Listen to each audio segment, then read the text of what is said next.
Hey guys, thanks for jumping in the pond. I'm Dog God Froglog, and this is my guide to Zeus. Now, Zeus is a very fun champ, little bit slow. His leader ability is give a friendly god +1/+1.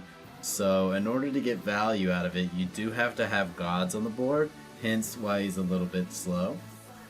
But he's definitely a fun leader to play. One of the better skins, too. Purification is his first card. Remove all crowd control effects from a friendly and give them +0/+2. It's an interesting card. You can use it to give a little bit of a buff so that they can win a trade, or maybe set up like double their health with a Gaia Stone for an extra 4 hit points. It costs 0, so it's really easy to play. It answers some things like Tusky. You'll probably see it more in Arena than you do in Ranked, but it's not too bad. Next up is Weakening Curse. Set an enemy's attack to 4-0. And this is a pretty effective card. It's definitely fairly priced, and you can use it to win a trade where you would otherwise lose a unit, like maybe Apollo versus a ranged unit. Not too bad at all. Next up is Gem of Isolation. Stun an enemy unit and deal 1 damage to all adjacent enemies. Pretty interesting card. 1 mana for a stun, and it does deal 1 damage to all adjacent enemies. You don't see it too much right now, but I don't think it's too bad at all. Definitely some value. Next up is Teleport. Teleport a unit anywhere on the battlefield. Now this one's very interesting. Zeus does have a little bit of trouble getting across the board and answering some threats, so there is some teleport plays that you can make. You don't run into it too often, but when you do use it, it catches them off guard. See it a lot more in in Arena than Ranked. Next up is Thorns. Increase a friendly unit's return damage by 2. It's fairly priced at 1, but you won't see it that often because when you put that on a unit, they have their turn to respond to it. You're kind of hoping that they'll be forced to make a bad trade, and they'll normally just play around it. So it doesn't get value that often, but it is pretty interesting. Arachne. Now this is the start of your bread and butter. At the end of your turn, spawn a spiderling in an adjacent tile. She's really good, especially if you have a hyena on board. He's getting +1/+1 every single turn Arachne fires. She's a god, so you can buff her with Zeus's leader ability to keep her safe, and she lets you block a lot of their action by just throwing 1/1s at them. She gets you extra trades. She's pretty good. Next up is Divine Intervention. Draw 2 random gods from your deck. It's a pretty good card. 2 mana for 2 cards. Really good deck thin. Gives you gods in hand, so make sure that you're always hitting your curve with the appropriate gods. Pretty good card, and you're going to see everyone running this in Arena or Ranked. Next up is Guard. Give a friendly unit guard and +0/+2. If it already has guard, give it +2/+2. Now you're not normally going to be dropping this on a guard already, but it is good against someone like Odin, who's very aggressive. You can use guard to stall or to force him to come at a unit that he would otherwise like to ignore when he just wants to go for tower damage. So it's pretty good, pretty fairly priced. You'll see it pretty often. Heavenly Agility. Now this turns Zeus from a slow champ into a monster. If you can have this in your opening hand, it's amazing. You don't really want 2 of them, because once you get to 10 mana, it's not going to do anything, and when you draw it and play it in the late game, there's not that much value. But I like to run a 1-of, and when I have it in my opening hand, it's just full blast. You're probably going to win, unless they silence it. Next up is Judgment. You're going to want to run 2, definitely, in Ranked. Deal 2 damage to a unit. If you control 2 or more gods, deal 4 damage instead. So that's 4 damage for 2 mana, and it's pretty easy for Zeus to get 2 gods out unless they're just being really aggressive right up in your face. It's a great removal. You're definitely going to want it. You're definitely going to want to pick up 1 or 2 when you're playing Arena. Next up is Nemesis. Half an enemy unit's health and add the removed amount to Nemesis. So she doesn't get too big. She is a 2-drop. So she's tiny and easy to play. She's much better for setting up things like Thanatos' Execute, or maybe you have a unit that would just about win a trade.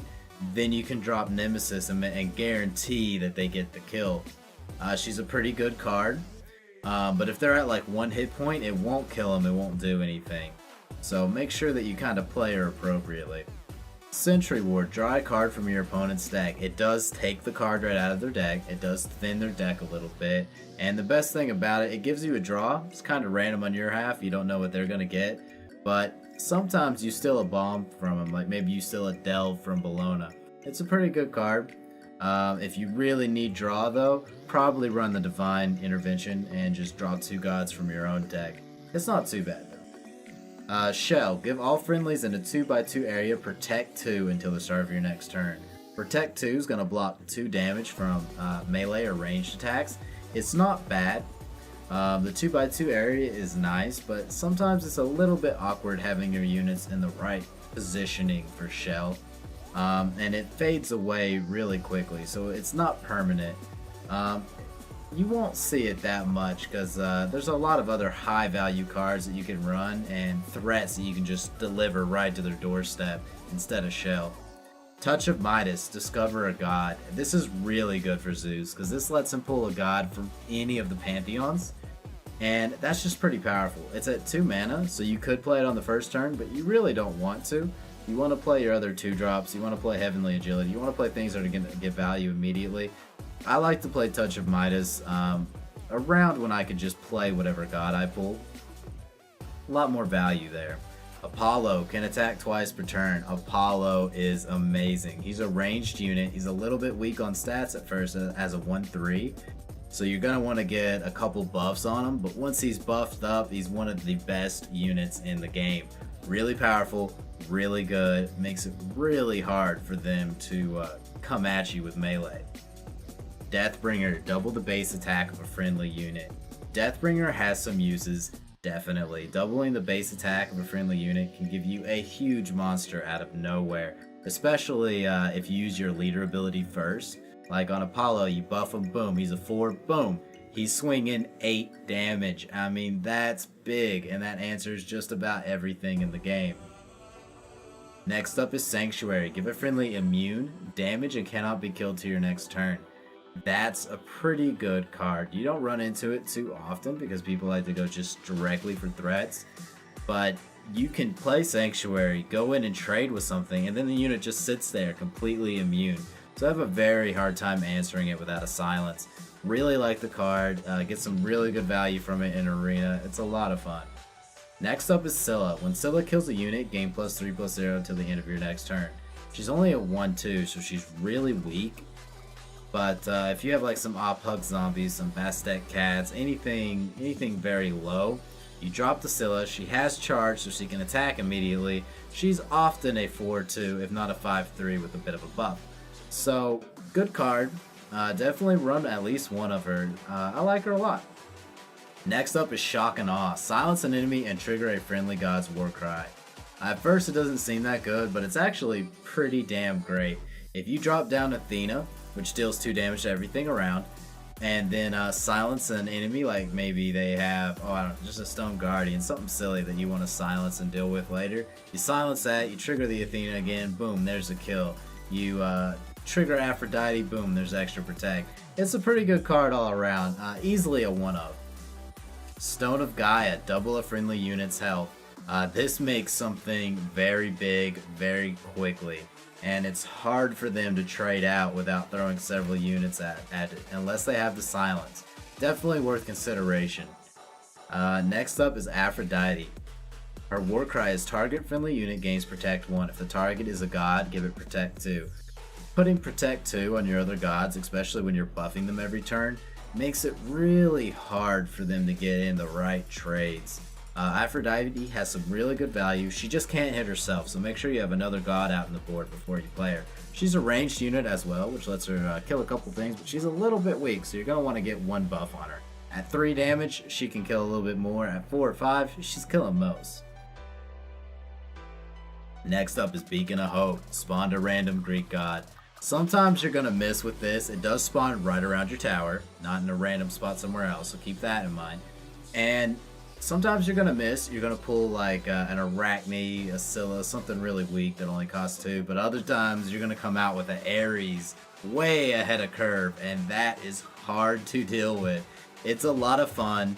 It makes sure your leader ability is active. It's a spell in case you're running like any Imperial units or something in Arena. Really good card. Next up is Deicide, kill an enemy god. It's a good kill spell. You don't want to go too heavy on them because it only kills gods, but it answers a lot of threats. It's fantastic in the mirror match, so definitely pick up one, if not two. Next up is Poseidon, our first legendary for Zeus. Replace your leader ability with the Kraken. That's 2 damage in a 2x2 area, so it takes away your buffs off your units to give you just a consistent kill spell. Makes you a better Newbie. The only downside to Poseidon is he costs 4 and he only gives you a 2/2 melee unit, which is really negligible.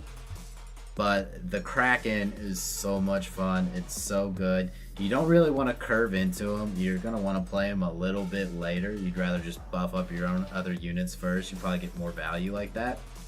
But in the right moments, the right spots, the Kraken can eat the game. Next up is Thanatos. You're going to want to run this guy first of all. He's really good. Move to an enemy with 2 or less health and execute them. The execute does stop some afterlife effects because Thanatos occupies the tile that they're on. And you want to use like Nemesis to set it up. Nemesis can, reduce their health for free. So for 6 mana, you can reduce something like a 4 hit point unit to 2 and then play Thanatos for the execute. He's pretty good. 3/3 is a pretty good body. Little bit cheaper than most, a little bit weaker than most 4 drops, but really, really, really nice effect. Next up is Ascension. Return all units to their owner's hands. Reduce the cost of gods returned to your hand by 1. Now this is an interesting card. It clears the entire board. One of the very few cards, if not the only one right now, that completely clears the board. It's very interesting to play. It does reduce the cost of your gods by 1. So if you had a bunch of gods out, but they were just slightly ahead of you, you can reset and try again. It's really good against, in a passive game, like let's say you're playing Ganesh and they put out like 10 pillars. The maximum hand size is 10. So if you Ascension with that many pillars out, a lot of their units are just going to die because they can't go back to their hand. I've won a game or 2 like that, and it's always really fun. Next up is Chronos. Players' turns last 20 seconds. Now the 20 seconds isn't really going to give you that much value. Maybe if he stays out for several turns, they have a hard time planning when the board gets really thick. But he's a 5 cost for 4/4 in stats, and he's ranged. So he's one of the better archers, and it's very easy for you just to buff him up. So he's a strong unit with a somewhat negligible effect, but definitely worth running if you need an archer. Divine Vengeance. Deal 4 damage to all units that are not gods. This is really good in Arena when they haven't drafted any gods, they haven't played any gods yet, and you're able just to board wipe. Very effective. You don't have to worry about the positioning or anything. You just kill everything that isn't a god. I like it. Just be careful. This is where you have to have a Deicide to answer what Divine Vengeance doesn't kill. Inyo, another legendary for Zeus. Deploy a flag anywhere on the map. The flag is a spawn point and a +1/+0 aura. So she throws out a little tiny Surtur that can't swing.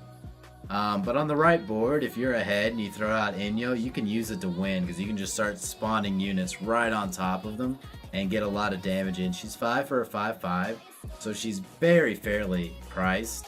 And she has a good effect, so you can use her, you can throw her out, give your other units a little bit of a buff so they win a couple trades, and she's just all around good. Next up is Hades. He just got a buff recently, and he is amazing right now.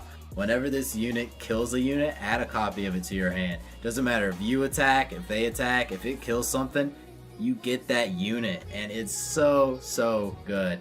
Gives you massive card advantage if you can keep him out, keep him trading. He's ranged, so he can kill a lot of melee units easily. I really like him. He has a huge booty, so he's hard to take down. He's a great card. Definitely run this guy. Medusa. Attacks transform all units that are not gods into stone. She's pretty good. Even if she would do lethal with her melee, with her ranged attack, she won't kill them. She always turns them into stone first. So that's something to keep in mind.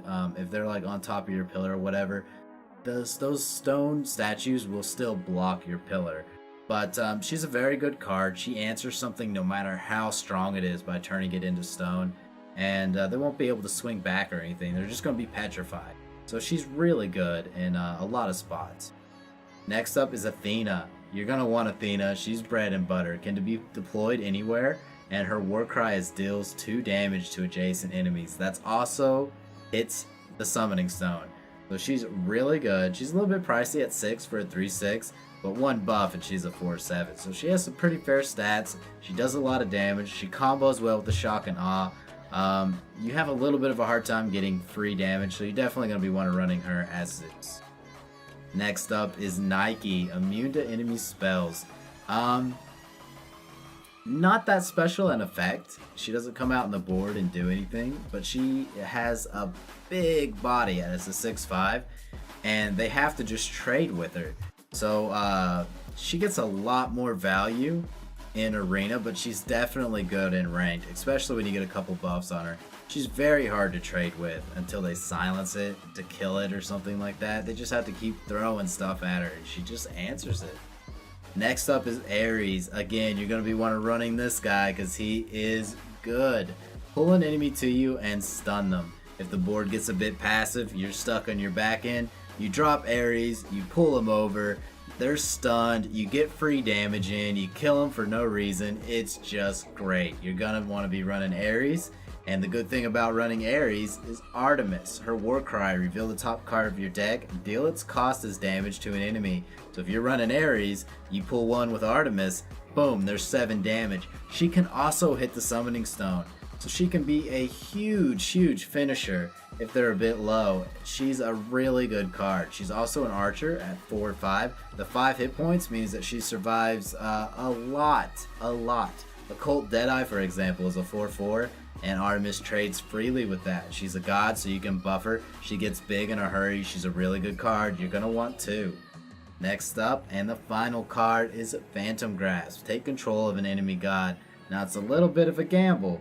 If they don't have a god, you're not going to get any value. But most people are running a nice big fat god for you to steal. And it gets really awkward when they play a god on their side of the board. They think it's safe, and you're just like, nope. And you just yank it right away. Great card. Probably craft the other legendaries first, but definitely don't overlook Phantom Grasp. It's really good. Thanks for watching, guys, and make sure to tune in daily on Twitch TV/DogGodFroglog for more gameplay and guides.